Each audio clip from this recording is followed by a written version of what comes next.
चाहे हमारे शरीर को भयानक पीड़ा मिले, अपमान मिले, तिरस्कार मिले, चाहे हमारा मन हमारे खिलाफ हो जाए, भोगों में आकर्षित कर दे, या विश्व हमारी निंदा करने लगे, मुझे किंचन मात्र भी कोई भय नहीं, अपने मार्ग में अटल रहूंगा।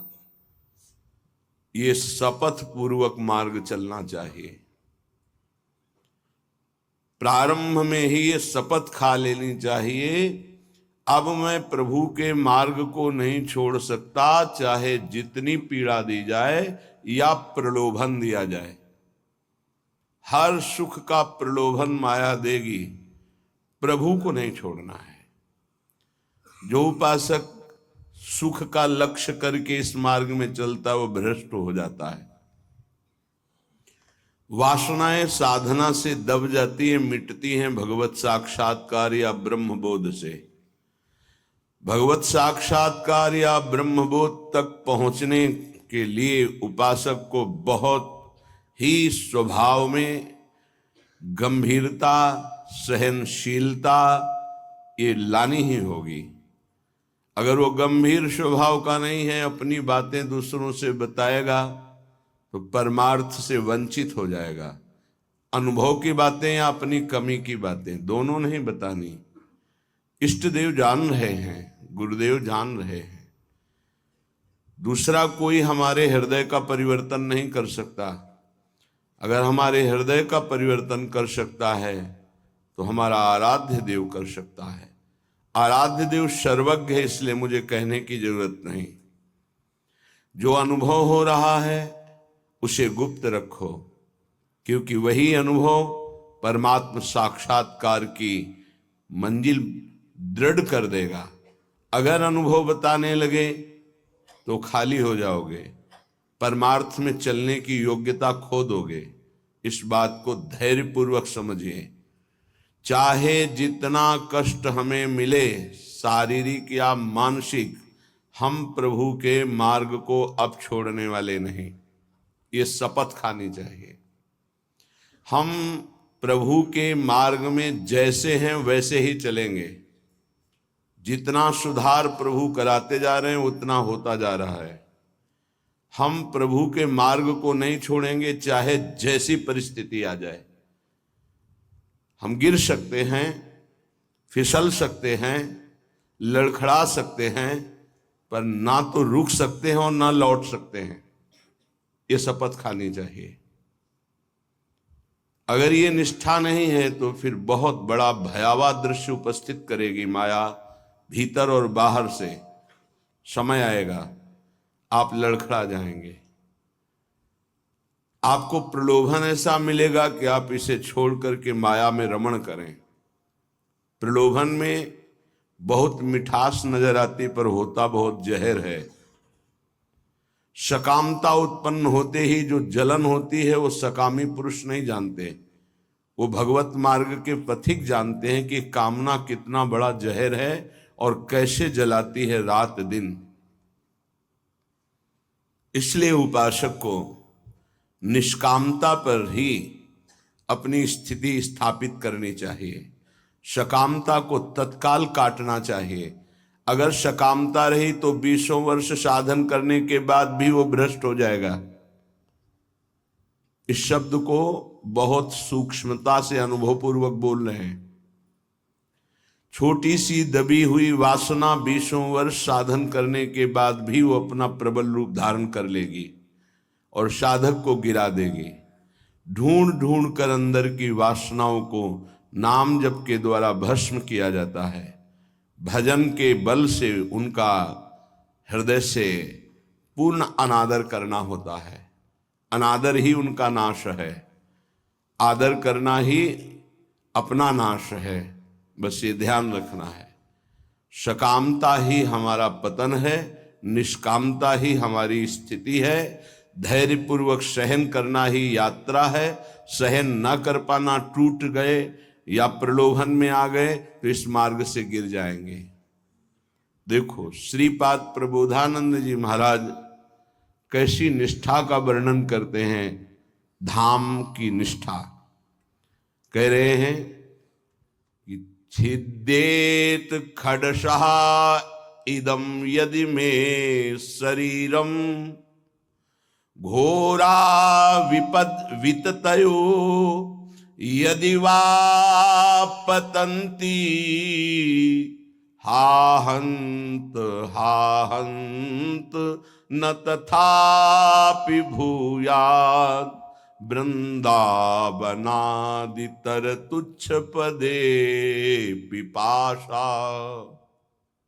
बहुत उच्च कोटि की वृंदावन की निष्ठा है श्रीपाद प्रबोधानंद जी की। बलिहारी है इन महापुरुषों की कि इन्हीं के वचनों की जूठन पाकर अपने हृदय में कुछ निष्ठा आती है।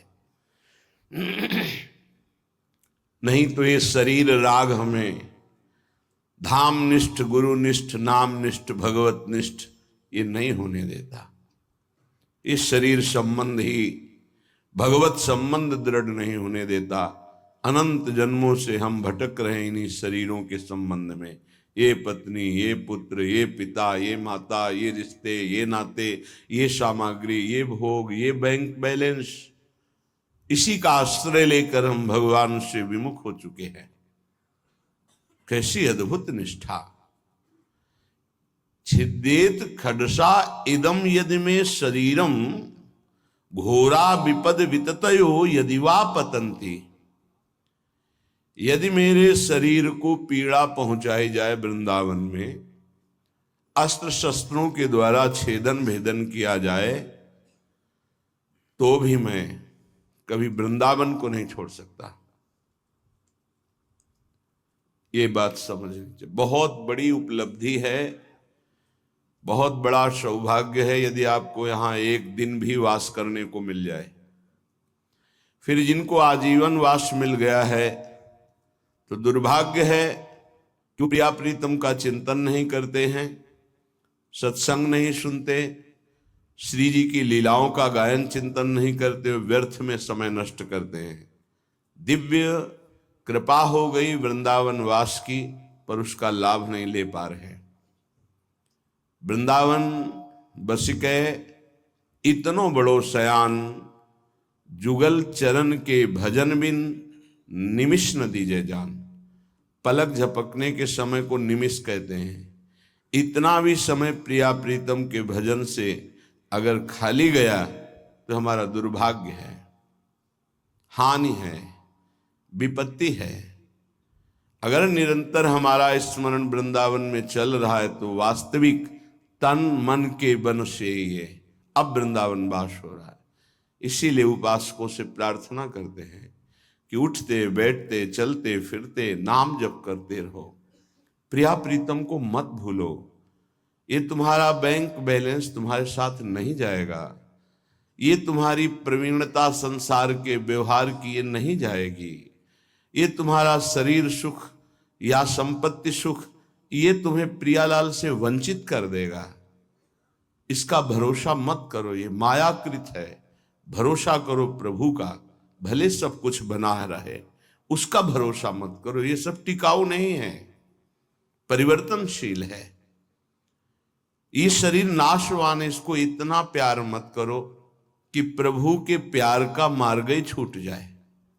कैसा मंद बुद्धि हो जाती है उपासक की, कैसा विचार हो जाता है कि वो शरीर पोषण के लिए, इंद्रिय भोगों के लिए प्रभु को छोड़ देता है, धाम को छोड़ देता है। ऐसा है, वो धाम को छोड़ देता है, प्रभु को छोड़। एक विषय, एक इंद्रिय मन के साथ मिलकर ऐसी ठगाई की कि प्रभु से विमुख कर दिया, धाम से विमुख कर दिया, गुरु से विमुख कर दिया।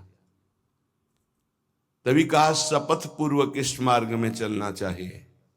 हम तो आए नहीं, हमें लाया गया है। यदि लाया गया है तो अब समझ में आया कि मेरे ऊपर कृपा हुई तो मैं शपथ खाता हूं कि अपने प्राण त्याग सकता हूं, लेकिन अपना मार्ग नहीं, पक्का।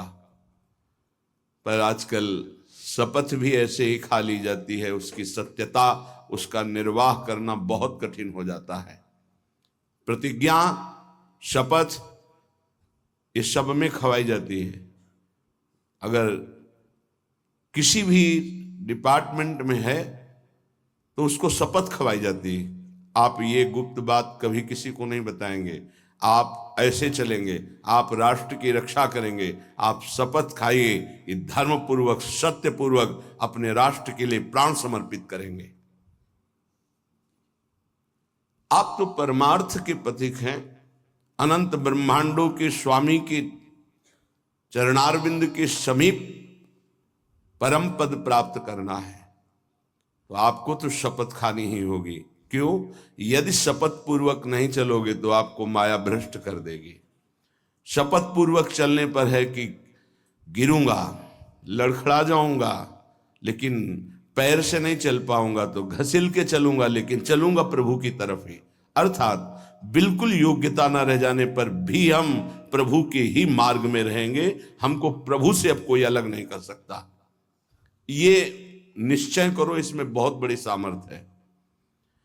यदि हम परमार्थ को स्वीकार किया है, चाहे गृहस्थ में हो चाहे विरक्त में हो, अब चाहे हमारे शरीर को काट दिया जाए तो भी अंतिम समय हम राधा ही बोलेंगे।